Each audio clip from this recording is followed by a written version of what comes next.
So today we are going to compare and contrast two different versions of the same fable. And we're going to be listening to the tone and how that affects the theme of the story and how it affects your understanding of the story. So remember, the tone is the author's attitude toward the subject. Okay, so the first one we are going to read is The Fox Outwits the Crow. And both of these are based on Aesop's fable of the fox and the crow.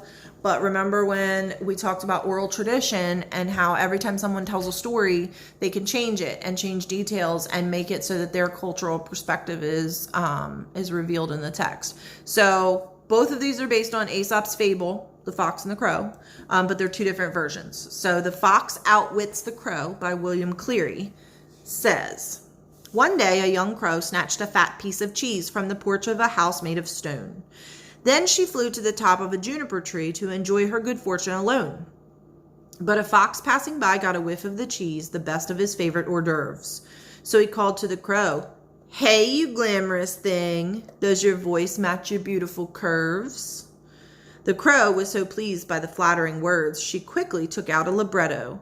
'How fondly that fox will listen,' she thought, 'to hear how I caw in falsetto.' She opened her mouth and the cheese tumbled out, which the fox gobbled up full of malice, while he chuckled to think how the dim-witted crow could believe she was Maria Callas." And the moral is stated, attending to flattery comes at a high price. Excuse me. So the tone was clearly humorous. He's sort of flattering the crow in a flirtatious way, so it's kind of funny. So now we're going to compare it to the other one. So this is the original Fox and the Crow by Aesop.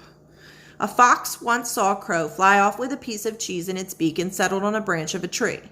'That's for me, as I am a fox,' said Master Reynard, and he walked up to the foot of the tree. 'Good day, Mistress Crow,' he cried. 'How well you are looking today. How glossy your feathers, how bright your eye. I feel sure your voice must surpass that of other birds, just as your figure does. Let me hear but one song from you, that I may greet you as the queen of birds.' The crow lifted up her head and began to call her best, but the moment she opened her mouth, the piece of cheese fell to the ground, only to be snapped up by Master Fox. 'That will do,' said he. 'That was all I wanted. In exchange for your cheese, I will give you a piece of advice for the future. Do not trust flatterers.'" So, same story, two different versions. First one had a playful tone, written in verse, kind of like a poem. Second one had a serious tone. So, hope you enjoyed Fox and the Crow.